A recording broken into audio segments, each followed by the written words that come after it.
नमस्कार दोस्तों, मैं हूं अंतिमा की जिंदगी। स्वागत करती हूं दोस्तों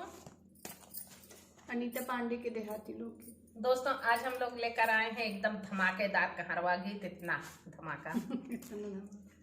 आप लोग बताना हमारा गीत कैसे लग रहा है और प्यार आशीर्वाद दुलार भर भर के देना दोस्तों, ताकि हमारा गीत खूब चले। और ये आप लोगों का मन का गीत है, खूब प्यारा, खूब चुटकुला। और क्या बताऊं क्या है, आप लोग सुनेंगे तो खुद ही समझ में आ जाएगा। प्यार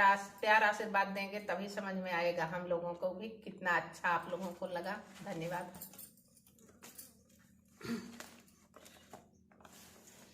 पहिरे के उमरिया बाजुलनिया पिया गड़ाईदा, पहिरे के उमरिया बाजुलनिया पिया गड़ाईदा, पहिरे के उमरिया बाजुलनिया पिया गड़ाईदा, बेदिया गढ़ाईदा पिया टीकवा गढ़ाईदा हो, बेदिया गढ़ाईदा पिया टीकवा गढ़ाईदा हो, पहिरे के उमरिया बाजू मकवा पिया गढ़ाईदा, पहिरे के उमरिया बाजू मकवा पिया गढ़ाईदा, पहिरे के उमरिया बाजू लनिया पिया गढ़ाईदा, पहिरे के उमरिया बाजू लनिया पिया गढ़ाईदा, कंगना गढ़ाईदा पिया चूड़िया लियाईदा, कंगना लियाईदा पिया चूड़िया लियाईदा, लगावै के उमरिया बा मेहदिया पिया रचाईदा, लगावै के उमरिया बा मेहदिया पिया रचाईदा,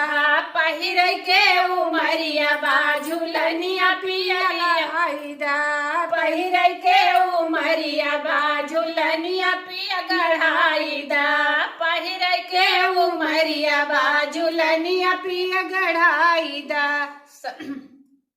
साड़िया लहंगा लियाईदा पिया साड़िया लियाईदा,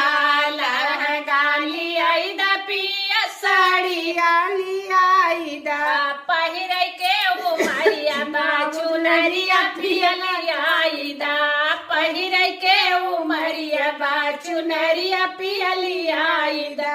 पहिरे के उमरिया बाजू नरिया पिया लियाईदा, पहिरे के उमरिया बाजू लनिया पिया गढ़ाईदा, पहिरे के उमरिया बाजू लनिया पिया गढ़ाईदा, पायल लियाईदा पिया बिछिया लियाईदा हो, पायल लियाईदा पिया बिछुआ लियाईदा हो, नाचै के उमरिया बाजू करधनिया पिया लियाईदा, नाचै के उमरिया बा करधनिया पिया लियाईदा, पहिरे के उमरिया बाजू लनिया पिया गढ़ाईदा, पहिरे के उमरिया बाजू लनिया पिया गढ़ाईदा,